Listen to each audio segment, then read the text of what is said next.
Goeiemôre, dit is so lekker om vanoggend bietjie met julle te gesels.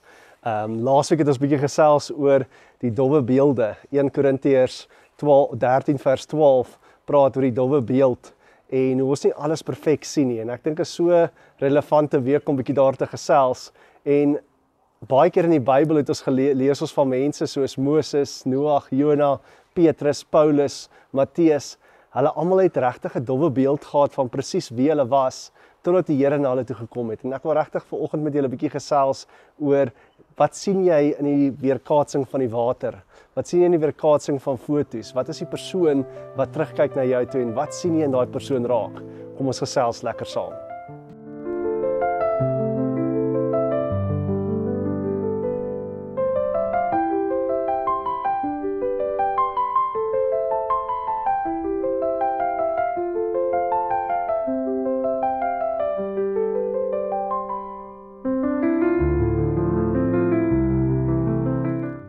Ek lees bietjie vanoggend vir julle uit Rigters 6 uit, so bekende storie van Gideon.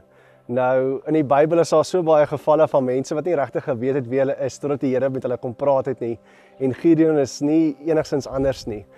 Dit was 'n tydperk waar die Israeliete regtig op 'n slegte plek was. En Gideon was besig om weg te kruip, hy was baie bang. En ek lees graag net vir julle hier Rigters 6 vers 12. Die engel van die Here het aan hom verskyn en vir hom gesê, die Here is by jou, dapper man. En dan net bietjie verder aan, in vers 15, sê Gideon, maar Gideon sê vir hom, ekskuus meneer, waarom sal ek die Israeliete gaan red? Die familie waarin ek behoort, is die armste van die hele Manasse. Een van my pa se kinders het die minste aangesien. Hy is een van die kinders wat die minste deur sy pa aangesien word. En op hierdie gedeelte sê Gideon eintlik vir die Here, hoorie sommer, hoe kan hy 'n held wees? Hoe kan hy dapper wees? Hoe kan hy die Israeliete lei en hulle red? En dis so kragtig waar die Here kom en hy sê, maar ek spreek dit in jou lewe en ek openbaar wie jy regtig is. En as ons praat oor die refleksie in die water, is dit baie keer sien ons 'n dowwe beeld. Ons sien nie presies wie ons is nie, totdat die Here vir ons openbaar om te sê, maar jy kan dit doen. En ek wil graag vanoggend net 4 goeters vir jou uitlig hieroor, wat so kragtig die Here met my gewerk het die laaste rukkie meer. Die eerste ding is, dit gee glad nie om wat om jou, op jou of aan jou is nie.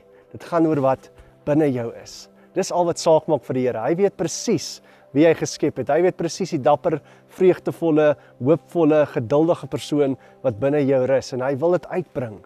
En dis die tweede ding wat ek graag vir julle wil wys is, dat dit gaan nie regtig oor wie jy is nie, maar dit gaan oor wat die Here dink oor jou.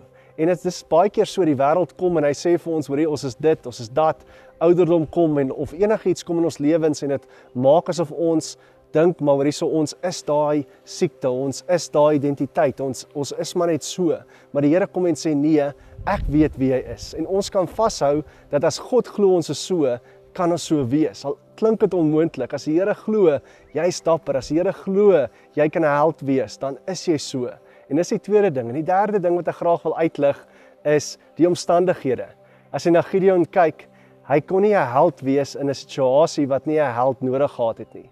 Net so kan jy nie regtig jouself uit die situasie uit altyd vat nie, maar jy kan die persoon wees in daai situasie. 'n Geduldige persoon sukkel om geduldig te wees as daar nie 'n geduldige oomblik vir hom is nie. 'n Oomblik waar hy geduldig moet wees nie.